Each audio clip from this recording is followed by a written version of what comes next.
Assalamualaikum warahmatullahi wabarakatuh. Selamat pagi anak-anak kelas 6. Bagaimana kabar kalian hari ini? Semoga kalian senantiasa dalam keadaan sehat ya. Nah, sebelum pembelajaran hari ini kita mulai, jangan lupa anak-anak berdoa terlebih dahulu.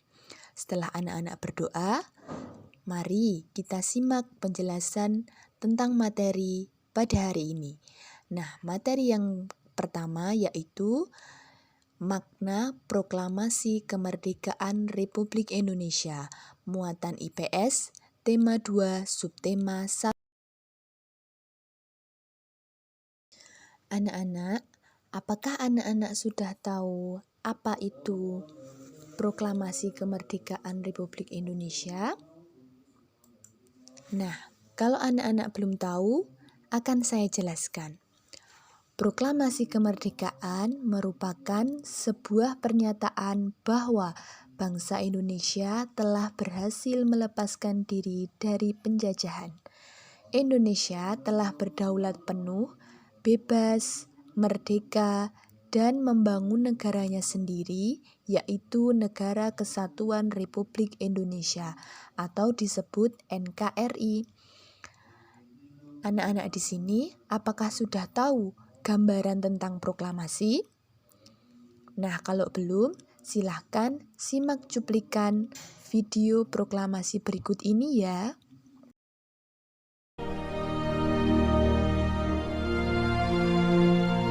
Proklamasi. Kami, bangsa Indonesia, dengan ini menyatakan kemerdekaan Indonesia.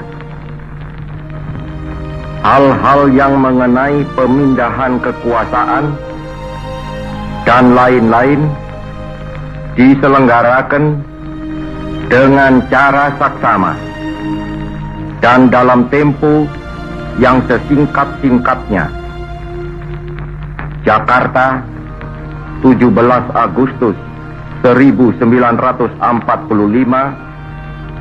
atas nama bangsa Indonesia, Soekarno, Hatta.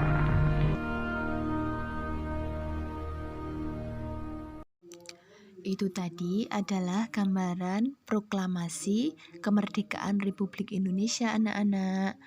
Nah, sekarang apakah anak-anak tahu kapan proklamasi itu dilaksanakan dan di mana tempat pelaksanaannya?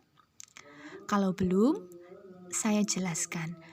Proklamasi itu dilaksanakan pada tanggal 17 Agustus 1945. Nah, untuk tempatnya itu di kediaman Insinyur Soekarno, Jalan Pegangsaan Timur nomor 56 Jakarta. Pelaksanaan proklamasi pada tahun 1945 dilaksanakan pada pukul 10 waktu Indonesia Barat. Pada acara tersebut dikibarkan bendera merah putih, pembacaan teks proklamasi, dan juga pidato singkat dari Insinyur Soekarno. Selain itu, dinyanyikan pula lagu Indonesia Raya. Anak-anak, untuk pengibar bendera pada waktu proklamasi itu ada 3 orang, yaitu Latif Hendraningrat, Suhud, dan SK Trimurti. Kemudian, untuk bendera yang dikibarkan adalah jahitan dari Ibu Fatmawati, istri Insinyur Soekarno. Kemudian, saat anak-anak tadi menyimak cuplikan video, ada pembacaan teks proklamasi ya anak-anak. Nah, untuk teksnya itu seperti yang ada pada gambar ini. Teks proklamasi pertama diketik oleh Sayuti Melik. Teks proklamasi ditulis di rumah Laksamana Tadasi Maeda. Kemudian untuk penyusun teks proklamasi itu sendiri ada 3 orang, yaitu Insinyur Soekarno, Dr. Andes Mohatta, dan Mr. Ahmad Subarjo. Teks proklamasi ditandatangani oleh Insinyur Soekarno dan Drs Mohatta atas usulan Soekarni. Setelah anak-anak tahu gambaran proklamasi, kita akan lanjut membahas makna proklamasi kemerdekaan ya anak-anak. Nah, untuk makna proklamasi kemerdekaan yang akan saya jelaskan itu ada 5. Yang pertama, yaitu sebagai puncak perjuangan bangsa Indonesia. Proklamasi menjadi bukti bahwa Indonesia telah bebas dari penjajah dan menjadi awal perjuangan Indonesia membangun negeri yang merdeka. Kemudian makna yang kedua, pengakuan kepada dunia luar. Untuk pengakuan ini ada 2 macam. Yang pertama, pengakuan de facto, yaitu pengakuan kepada dunia luar bahwa Indonesia merdeka, yaitu sejak tanggal 17 Agustus 1945. Yang kedua, pengakuan de jure, pengakuan dari negara lain bahwa Indonesia merdeka, yaitu sejak 18 November 1946 ketika Mesir mengakui kemerdekaan Indonesia. Makna yang ketiga yaitu lahirnya bangsa Indonesia sebagai bangsa merdeka. Proklamasi menandai kelahiran bangsa Indonesia yang bebas dari penjajahan bangsa asing. Makna yang keempat, landasan untuk bersikap terhadap dunia. Adanya proklamasi, bangsa Indonesia menjadi bangsa yang merdeka dan bebas menentukan sikap kepada dunia. Kemudian makna yang kelima yaitu bukti bahwa Indonesia bangsa yang mandiri. Kemerdekaan diraih atas usaha dan kerja keras bangsa Indonesia sendiri, bukan hadiah dari negara lain. Adanya proklamasi membuktikan bahwa keberhasilan bangsa Indonesia sebagai bangsa yang mandiri. Dengan adanya bahasan tentang makna proklamasi tadi, kita sebagai warga negara yang baik perlu menerapkan makna tersebut dalam kehidupan anak-anak. Nah, contohnya ketika anak-anak berada di lingkungan rumah, penerapannya seperti saling menghormati antar anggota keluarga, mengembangkan sikap kerjasama, menerapkan hidup rukun dalam keluarga, dan rajin membantu orang tua.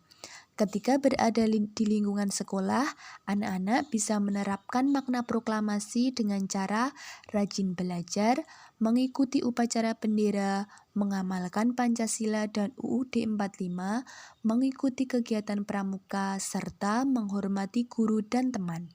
Ketika berada di lingkungan masyarakat, penerapannya seperti menghargai antar umat beragama, menerapkan sikap persatuan, menerapkan gotong royong, mementingkan kepentingan bangsa di atas kepentingan kelompok. Nah, demikian bahasan kita tentang muatan IPS berkaitan dengan makna proklamasi kemerdekaan ya anak-anak. Apabila anak-anak ada pertanyaan, silahkan nanti bisa disampaikan. Kemudian kita akan lanjut pada materi kedua yaitu muatan PPKN. Materi PPKN pada hari ini yaitu tentang hidup rukun dalam perbedaan. Simak penjelasan dari saya berikut ini. Indonesia merupakan negara kepulauan yang kaya akan keberagaman suku, adat, budaya, ras, dan agama. Keberagaman tersebut bersatu padu membentuk Negara Kesatuan Republik Indonesia. Dengan adanya keberagaman ini, kita sebagai warga negara yang baik perlu bekerja sama untuk menjaga kerukunan agar tercipta persatuan dan kesatuan. Nah, apakah anak-anak sudah tahu apa itu hidup rukun? Ya, pintar sekali. Hidup rukun adalah hidup dengan saling menghormati dan menyayangi antar sesama manusia. Hidup rukun perlu dilakukan kapanpun dan dimanapun kita berada. Lalu, apa saja sikap yang dibutuhkan untuk menyikapi perbedaan agar tercipta kerukunan?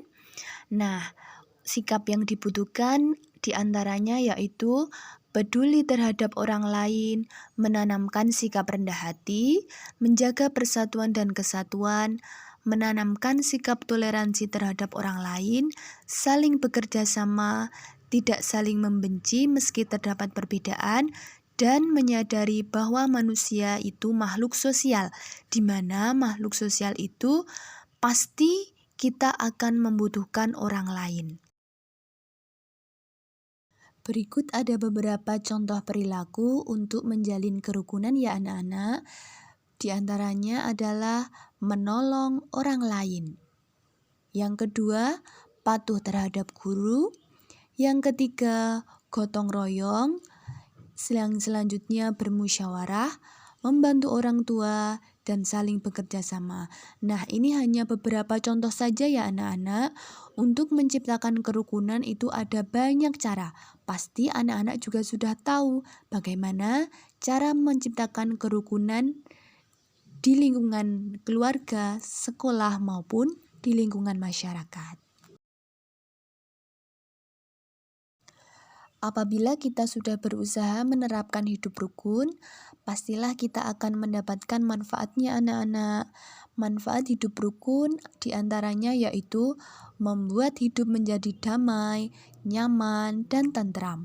Selain itu, dapat juga mempererat persatuan dan kesatuan, terhindar dari perselisihan, menumbuhkan sikap saling membantu, dan menciptakan kedamaian dalam kehidupan bermasyarakat, berbangsa, dan bernegara. Mari anak-anak, kita sama-sama menerapkan hidup rukun dalam kehidupan sehari-hari ya. Demikianlah penjelasan materi IPS dan PPKN pada hari ini anak-anak. Semoga penjelasan yang saya berikan bisa membantu anak-anak dalam memahami materi hari ini ya, dan semoga bermanfaat. Terima kasih anak-anak kelas 6. Selamat dan semangat belajar. Wassalamualaikum warahmatullahi wabarakatuh.